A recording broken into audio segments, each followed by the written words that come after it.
Hello there, and welcome back to the channel. I'm a British person enjoying life and the food here in Monterey, as well as the rest of Mexico as well, of course.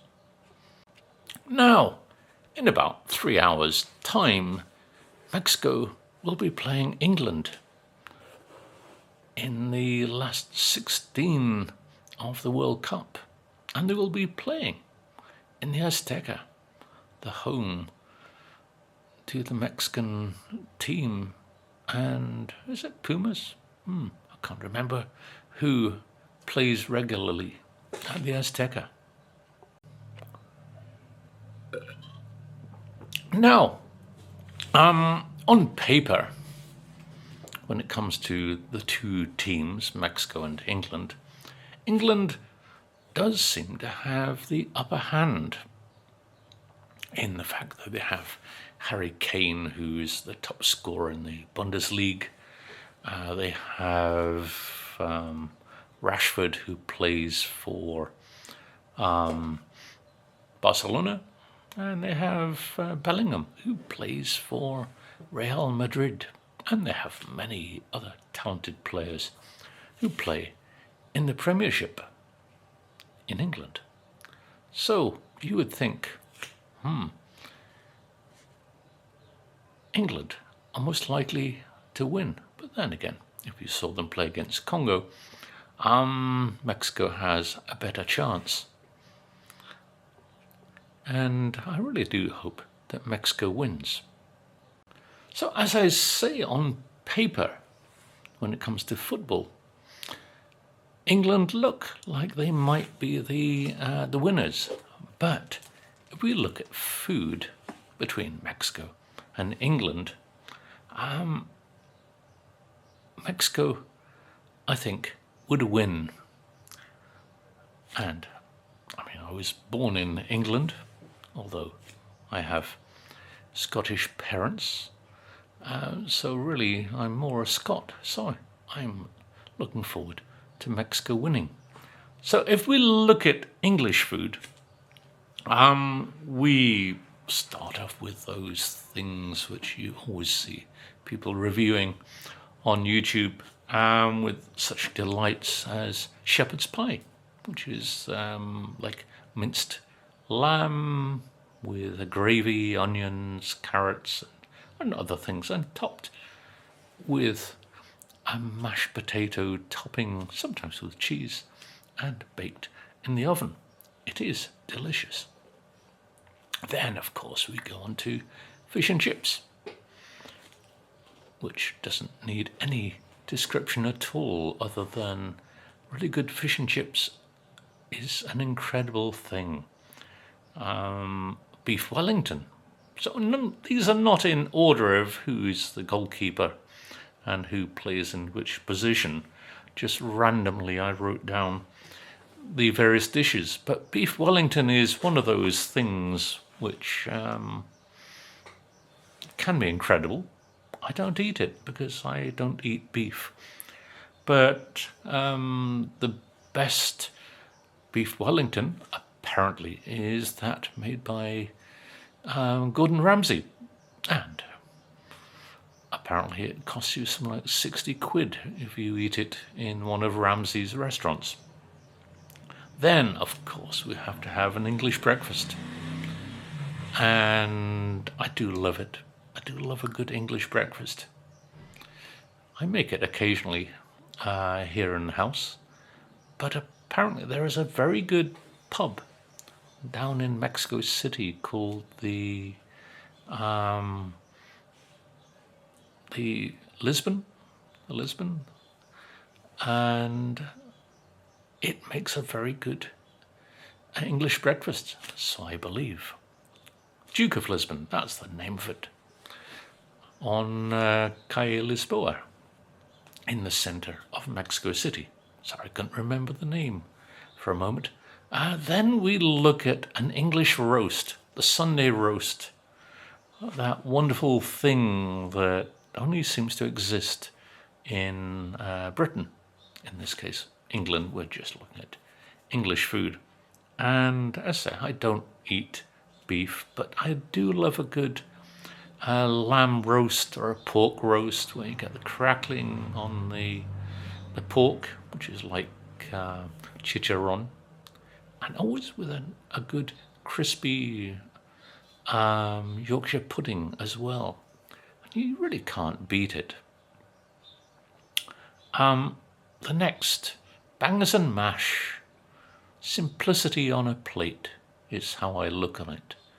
And it's just sausages with mashed potato. That's all it is. But it is simply a delight, especially with a good gravy as well. A Cornish pasty is another of those delights. And we'll get onto this in the Mexican team a little bit later. Scotch egg sounds like it's from Scotland, but scotching is a way of covering things in meat. And a Scotch egg really is something wonderful. It's one of those simple things that you get in a pub. So enjoying a Scotch egg, maybe a sausage roll as well, and some cheese. It's a kind of platter that you just enjoy on a Saturday afternoon, chatting with friends in the pub on a lazy time.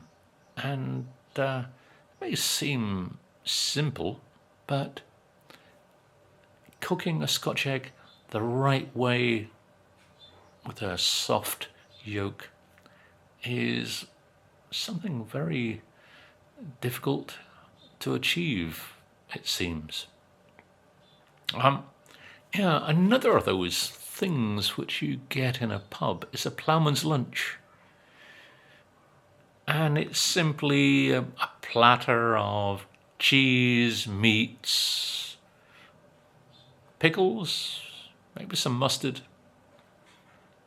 ham, various things. It's just whatever the landlord of the pub decides to present to you. And I'm going to be trying to make a Mexican ploughman's in due course. Stay with me. Another of those great things are stews and hot pots, which are like those dishes which are, I guess, cheap. I guess they use the best or use the most of what is available. And it's a cheap dish. I mean, generally it's lamb with potatoes, carrots, a gravy, onions, and more. And it is simply wonderful. Not exactly a stew. I guess kind of a stew. But it is a wonderful thing from up in the northwest of England. It's one thing I once had. In my previous life, I enjoyed the sport of archery. Sadly, my shoulders won't let me do it anymore. But in a county called Shropshire, which is in the West Midlands of England, is Shropshire. And there was always a great competition I would go to in the town of Church Stretton. Small place, beautiful. And in one of the pubs there, they had something called Shropshire Fidget Pie. And I fell in love with this thing. A pie, I had to include a pie, is very synonymous with English cuisine.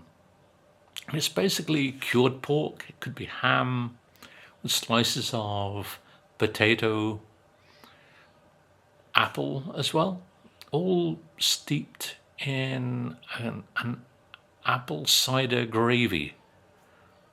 It is a wonderful thing. So, that's the English team. What does Mexico have to offer? So, I'm sorry, England, but we're starting off with mole poblano. That wonderfully rich aromatic, chocolatey, spicy dish, generally chicken, but with this sauce it's just so incredible. There's nothing like it, and it is amazing. Then we come to chili en nogada, which is normally associated with the time of Independence Day. You never see it any other time. And it's a chili poblano filled with, could be picadillo, minced beef, onions, carrots, etc. But it could be with vegetables now, because I don't eat beef.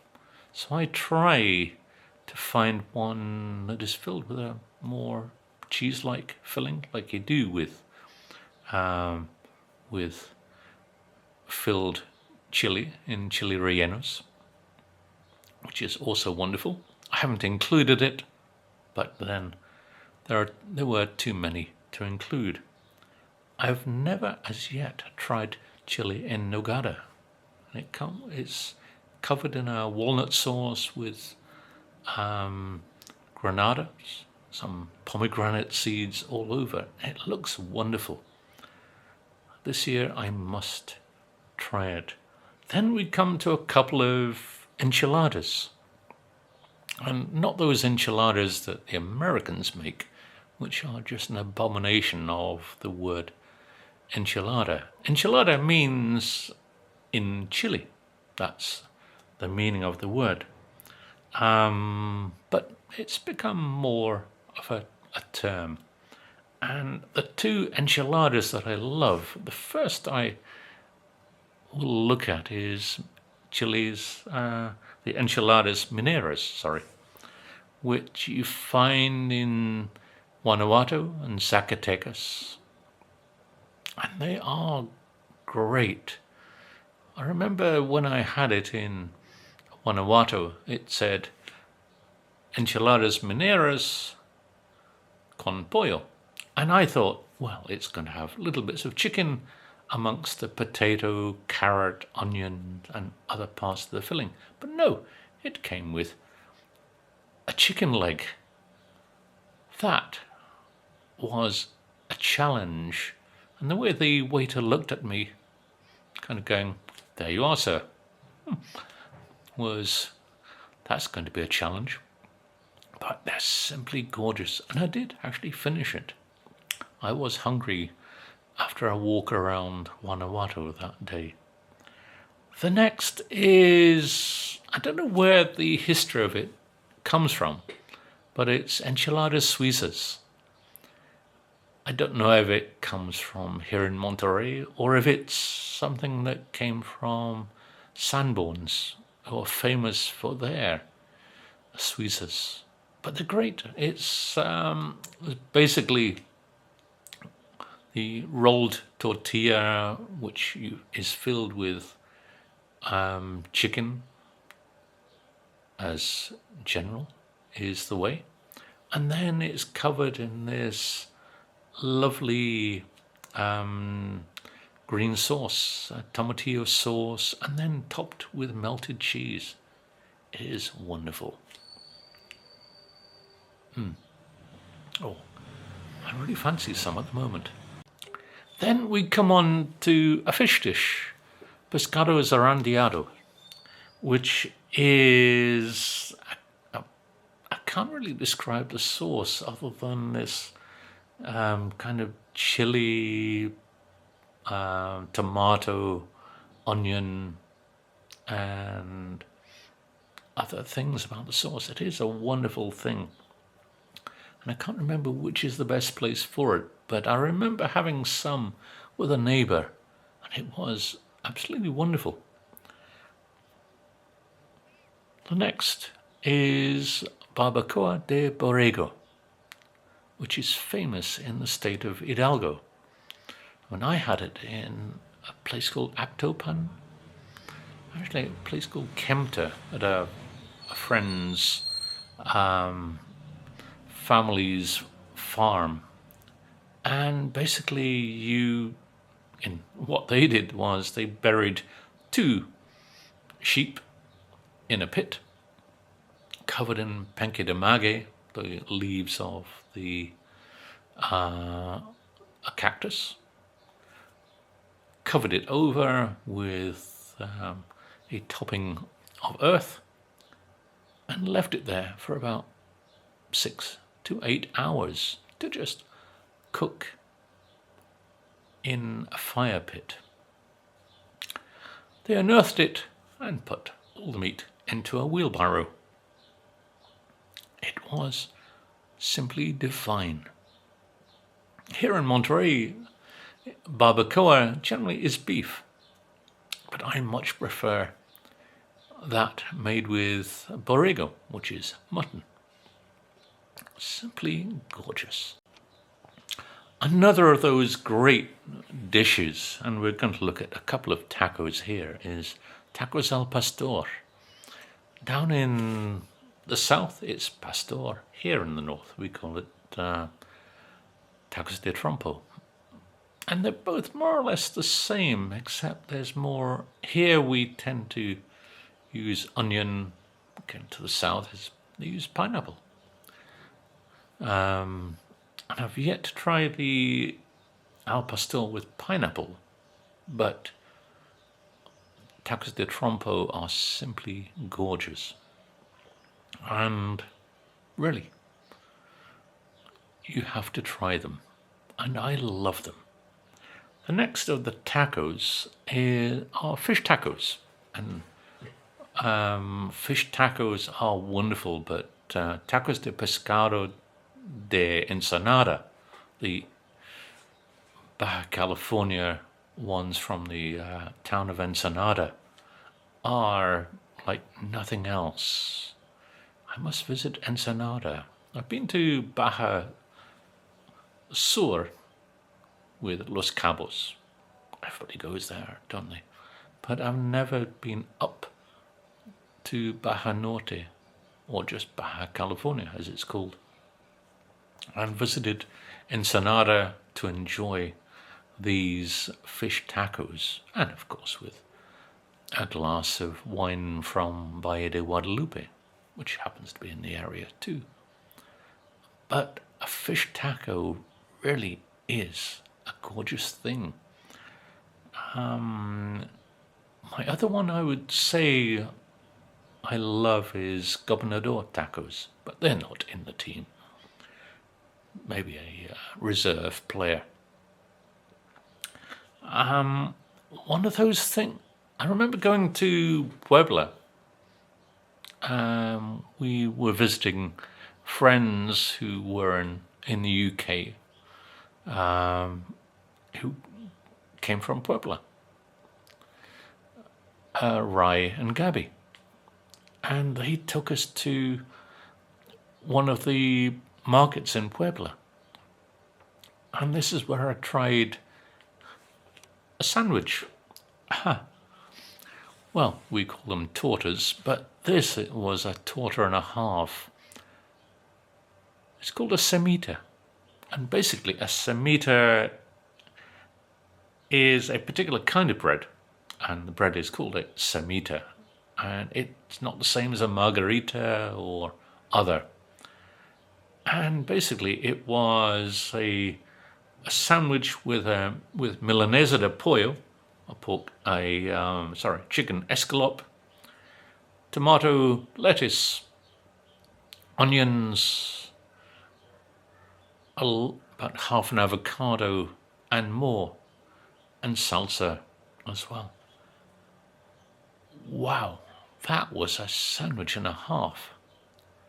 I was quite surprised that our friend Rai went for a second. These people of Puebla are beasts when it comes to eating a semita.